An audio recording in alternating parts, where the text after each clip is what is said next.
Hello everyone. This is Jasmine Das and welcome to my channel Unpar.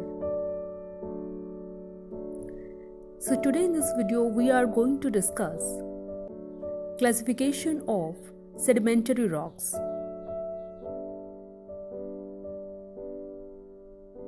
So sedimentary rocks are classified on two bases.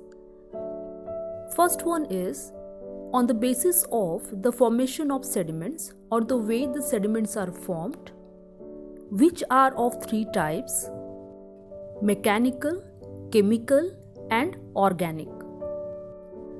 And the second basis is based on the transporting agents, and it is divided into three types: argillaceous or aqueous, aeolian and glacial.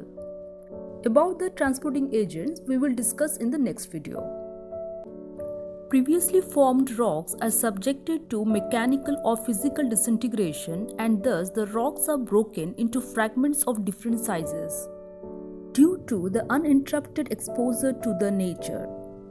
Here you can see the role of freeze-thaw process as well as expansion-contraction process.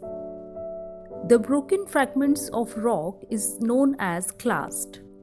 Hence, the mechanically formed sedimentary rock is also known as clastic rock. With a constant exposure to the nature and with all its agents, old rocks are physically disintegrated and worn away. So this was the first stage of sediment formation. So in the second stage, all those loose fragmented clastic materials derived from the rock are taken away from the source towards the destination by different geological agents. And these geological agents are running water, maybe in the form of rainfall or river, wind, which is mostly prevalent in desert and in the coastal regions, sea waves, and glacier. So the role and the work of these different transporting agents or geological agents are depending upon the place and the environment. Obviously, we can't expect the work of a river in a desert, right? So in the third stage, what happened? While these sediments are transported by different geological agents, on their way towards the destination, they mutually collided and further broken into finer particles. Now let's see the final stage or the fourth stage of sediment formation. Now finally, all these materials are deposited and consolidated in different water bodies like lakes, rivers, sea, etc. And with time, it forms the sedimentary rock.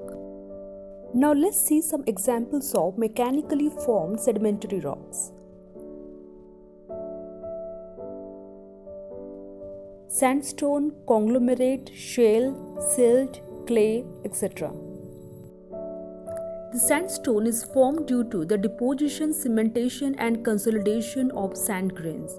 The color of sandstone varies according to the nature and amount of cementing elements present in sandstone. It would be red or grey color if the cemented material is iron oxide. It would be of white or grey color if the cemented material is of calcium carbonate.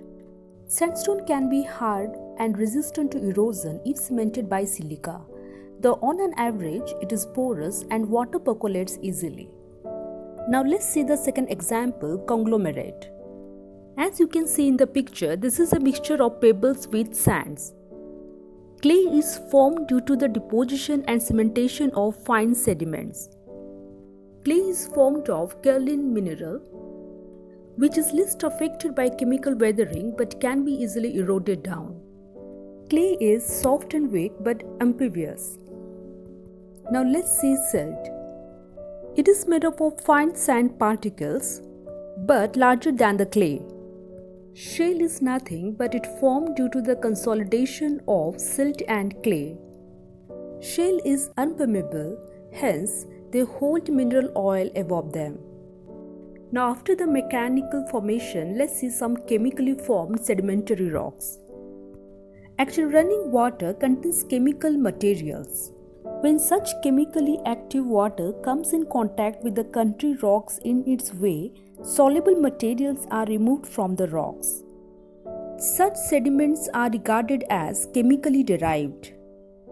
And when these chemical materials or these chemically formed sediments are settled down, deposited and compacted, cemented with time, they form chemical sedimentary rocks. The best examples are gypsum and salt rocks or rock salt. Here you can see the picture of rock salt. Rock salt is used to melt ice on snow.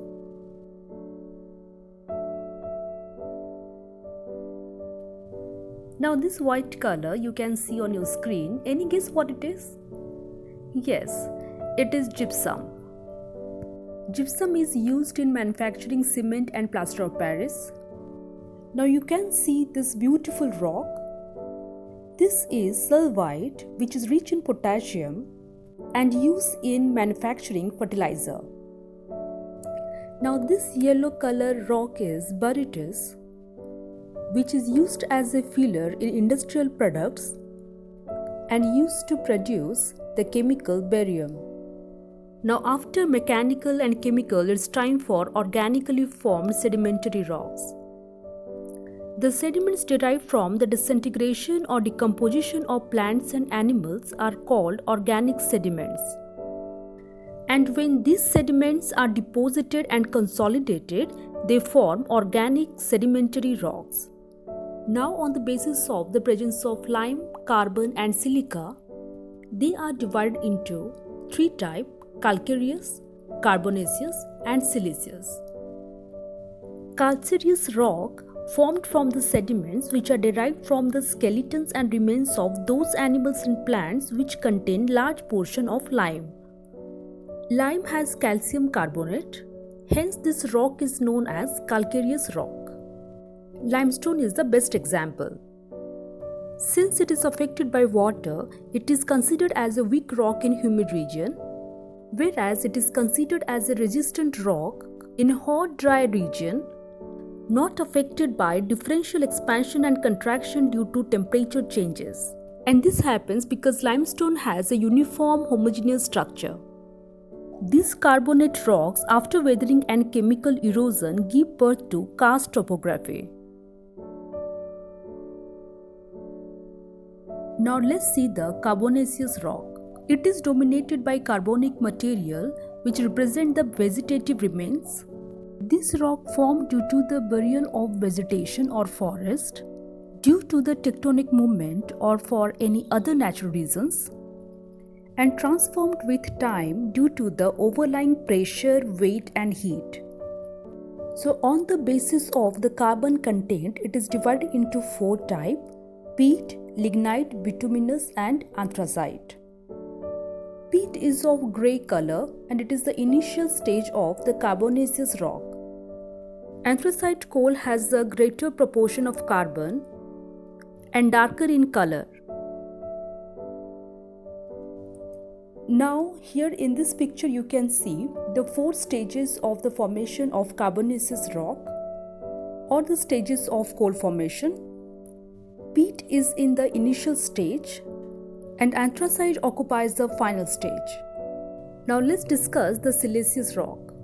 As the name suggests, you can see the dominance of silica content here in this rock.